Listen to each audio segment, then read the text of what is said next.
أعوذ بالله من الشيطان الرجيم بسم الله الرحمن الرحيم الحمد لله الذي أنزل على عبده الكتاب ولم يجعل له عوجا رب اشرح لي صدري ويسر لي أمري واحلل عقدة من لساني يفقهوا قولي فالحمد لله والصلاة والسلام على رسول الله وعلى آله وصحبه أجمعين।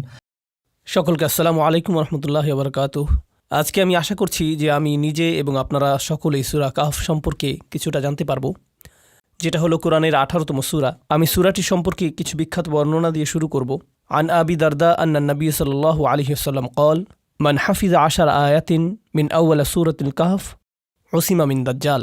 আবু দারদা কর্তৃক বর্ণিত রাসূল সাল্লাল্লাহু আলাইহি ওয়াসাল্লাম বলেছেন, সূরা কাহফের প্রথম 10টি আয়াত যে মুখস্থ করবে সে দাজ্জালের ফিতনা অথবা দাজ্জালের পরীক্ষা অথবা স্বয়ং দাজ্জাল বা ভণ্ড মাসিহ থেকে সুরক্ষিত। عن أبي سعيد الخدري رضي الله تعالى عنه أن النبي صلى الله عليه وسلم قال من قرأ سورة الكهف في يوم الجمعة أدعى له من النور ما بين الجمعتين। আবু সাঈদ আল খুদরি রাদিয়াল্লাহু তাআলা আনহু বলেন, যে ব্যক্তি জুমাবারে সূরা কাহফ পাঠ করবে এটা তার জন্য নূর তৈরি করে যা এক জুমা থেকে পরবর্তী জুমা পর্যন্ত স্থায়ী হয়। এই সূরাটির উদ্দেশ্য হল মানবজাতির সর্ববৃহৎ যে পরীক্ষার সম্মুখীন হবে তা থেকে সুরক্ষা দেয়া, যার সম্পর্কে স্বয়ং রাসূল সাল্লাল্লাহু আলাইহি ওয়াসাল্লাম সতর্ক করেছেন। সূরাটি নিজেও সেই কঠিন পরীক্ষাকে বা'সান শাদীদাম মিন লাদুনহু বলে উল্লেখ করেছে, যার অর্থ স্রষ্টা কর্তৃক নির্ধারিত ভয়ঙ্কর যুদ্ধ।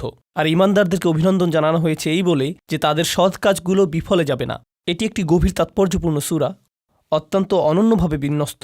আমি এই সম্পর্কেও আপনাদের কিছুটা বলবো।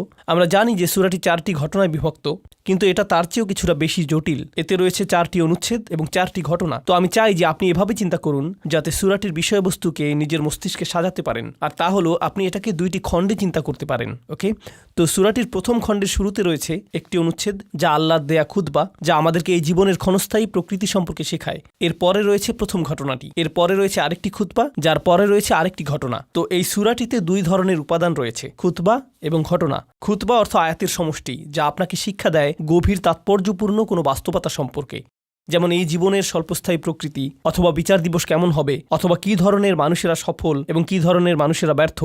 তারপর ঘটনাও রয়েছে, যেমন আসহাবে কাহফের ঘটনা, বাগানের মালিকদের ঘটনা, মুসা আলাইহিস সালামের ভ্রমণের ঘটনা এবং জুলকারনাইনের ঘটনা। এগুলো এক একটি ঘটনা, কিন্তু যেভাবে এটাকে সাজানো হয়েছে, যেমনটি আমি বলেছি যে সূরাটি মূলত 2 ভাগে বিভক্ত।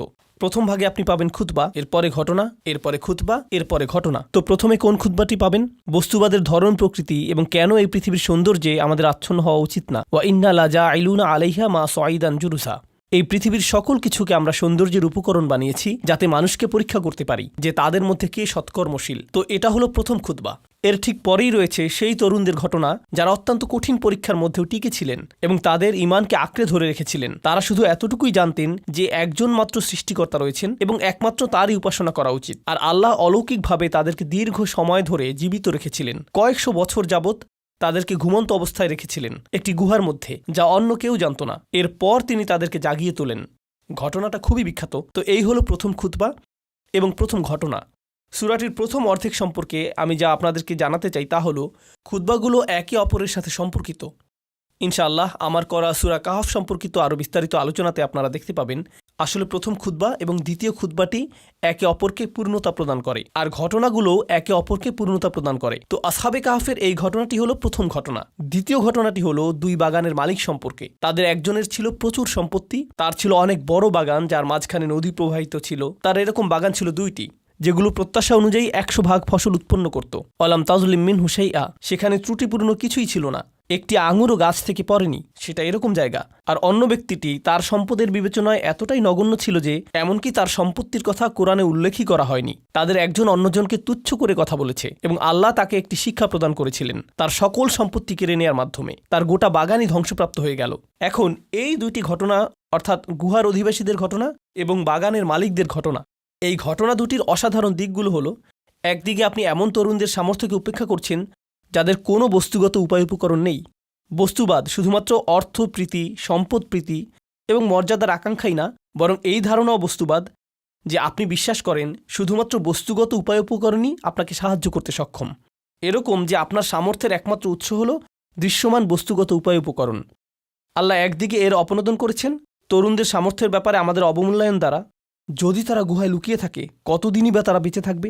না খেয়ে মারা যাবে অথবা বের হয়ে এসে ধরা পড়বে। শুধুমাত্র এই 2টি সম্ভাবনা রয়েছে, কিন্তু আল্লাহ বস্তুগত বিজ্ঞানকে ব্যর্থ করে দিলেন। এই তরুণদের জন্য প্রকৃতির নিয়মের ব্যত্যয় ঘটালেন এবং তাদেরকে রক্ষা করলেন। আল্লাহর পক্ষ থেকে যে সম্ভাবনা রয়েছে তাকে আমাদের অবমূল্যায়ন করা উচিত না। আর এটা মনে রাখা উচিত যে বস্তুগত জগৎ আল্লাহর নিয়ন্ত্রণাধীন। তো পরের ঘটনায় অবমূল্যায়ন করা হচ্ছে না, বরং অতিমূল্যায়ন করা হচ্ছে।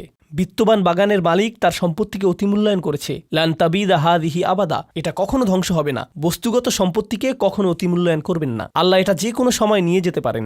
তো আপনার যদি কিছুই না থাকে, এটা মনে করবেন না যে আপনি নিঃস্ব। আপনার এখনো আল্লাহ আছেন। আর আপনার যদি সকল কিছু থাকে, এটা মনে করবেন না যে আপনার সব কিছু আছে। আল্লাহ এই সকল কিছু নিয়ে যেতে পারেন। তাই এটা মনে রাখবেন যে প্রকৃতপক্ষে আপনার কিছুই নেই। ইন্না লিল্লাহি ওয়া ইন্না ইলাইহি রাজিউন। তো এভাবেই এই দুইটি ঘটনা এবং দুইটি অনুচ্ছেদ একে অপরের সাথে সম্পর্কিত, আর এভাবেই তারা বিন্যস্ত হয়েছে। অনুচ্ছেদ, ঘটনা, অনুচ্ছেদ, ঘটনা। সূরাটির দ্বিতীয় অর্ধেকে রয়েছে ভিন্ন ধরনের বিন্যাস। সেখানে রয়েছে অনুচ্ছেদ, প্রথম ঘটনা, দ্বিতীয় ঘটনা, আর তারপর অনুচ্ছেদ, অনুচ্ছেদ, ঘটনা, ঘটনা, অনুচ্ছেদ। এটা সিমেট্রির ধরনের বিন্যাস। এখানে সূরাটির দ্বিতীয় অর্ধেকের প্রথম অনুচ্ছেদ এবং শেষের অনুচ্ছেদ উভয়টিরই বিষয়বস্তু হল বিচার দিবস। উভয় অনুচ্ছেদেই রয়েছে সেই দিবসে কোন সত্য প্রতীয়মান হবে তা নিয়ে। আর উভয় অনুচ্ছেদই খুবই শক্তিশালী, গভীর তাৎপর্যপূর্ণ। সেখানে একটির সাথে অপরটির বেশ কিছু সম্পর্ক রয়েছে। আপনি যদি সতর্কতার সাথে এগুলোকে অধ্যয়ন করেন, তাহলে লক্ষ্য করবেন যে তাদের একটির সাথে অপরটি খুবই কাছাকাছিভাবে সম্পর্কযুক্ত। এগুলোর মাঝখানে আপনি যা পাচ্ছেন তা হলো আরও দুইটি ঘটনা। এই ঘটনাগুলো হলো মুসা আলাইহিসসালাম ও খিজির আলাইহিসসালামের ঘটনা এবং জ্ঞানের পথে তার সেই যাত্রা আর তার 3টি যাত্রা বিরতি। আর তারপর রয়েছে জুলকারনাইনের ঘটনা, যিনি পৃথিবী ভ্রমণ করেছিলেন এবং তিনিও 3টি যাত্রা বিরতি নিয়েছিলেন। তো এই ঘটনার সামঞ্জস্য রয়েছে মুসা এবং খিজিরের ঘটনার সাথে। উভয় ঘটনাই তারা যাত্রা করেছিলেন, তারা উভয়ই ভ্রমণ করেছিলেন এবং তারা উভয়ই কিছু সমস্যার সমাধান করার চেষ্টা করেছিলেন। এখানে কিছু অমিলের বিষয় এসেছে। প্রথম দুটি ঘটনায় অমিলের বিষয় ছিল তরুণদের ক্ষেত্রে তাদের ক্ষমতার অবমূল্যায়ন এবং বাগানের মালিকদের ক্ষেত্রে সম্পত্তির অতিমূল্যায়ন। তিনি আমাদেরকে মুসা আলাইহিসসালাম সম্পর্কে শিক্ষা দিচ্ছেন, যিনি ন্যায় বিচারের মূর্ত প্রতীক। আর জুলকারনাইনও একই রকম। তারা উভয়ই ন্যায্য কাজ করতে চেয়েছেন, কিন্তু তাদের একজন তার চারিপাশের পরিস্থিতি পরিবর্তনে সম্পূর্ণ ক্ষমতাহীন। তার কাছে যা সঠিক মনে হয়েছিল তা তিনি করতে পারছিলেন না, কারণ তাকে নির্দেশ দেওয়া হয়েছিল যে তুমি কোনো কথা বলতে পারবে না, তুমি সমালোচনা করতে পারবে না। নৌকাটি যখন ভেঙে দেয়া হলো অথবা ক্ষতিগ্রস্ত হলো, অথবা যখন একটি শিশুকে আপনার চোখের সামনে হত্যা করা হয়, অথবা কোনো প্রতিদান ছাড়াই আপনাকে কঠোর পরিশ্রম করে একটা দেয়াল নির্মাণ করতে হয়, সেক্ষেত্রে আপনি কোনো কথা জিজ্ঞেস করতে পারবেন না। খালি চোখে দেখলে এটা অন্যায়। অন্যদিকে রয়েছেন জুলকারনাইন, যিনি অন্যায় দেখেন এবং এর সমাধান করেন। যেখানেই তিনি যান তিনি সমস্যার সমাধান করেন। মানুষ তার কাছে সমস্যা নিয়ে আসে আর তিনি তা সমাধান করেন। এখানে আল্লাহ এই অমিলটির মাধ্যমে যা বোঝাচ্ছেন তা হলো, কখনো বস্তুগতভাবে আপনার ক্ষমতা থাকবে পরিবর্তন আনার জন্য এবং কখনো কখনো আপনার তা থাকবে না। কখনো বৃহত্তর পরিকল্পনা চলমান থাকবে, বড় পরিকল্পনা বাস্তবায়নরত থাকবে।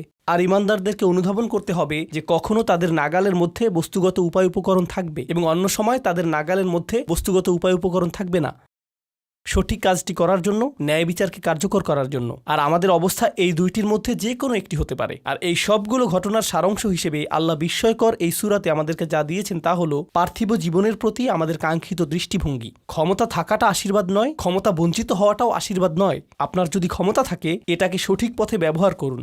যখন আপনার ক্ষমতা না থাকে, অনুধাবন করুন যে আপনার এখনো অনেক কিছু করার আছে, আপনার এখনো অনেক কিছু শেখার আছে এবং আপনার কাছে ক্ষমতা না থাকার পেছনেও কারণ রয়েছে।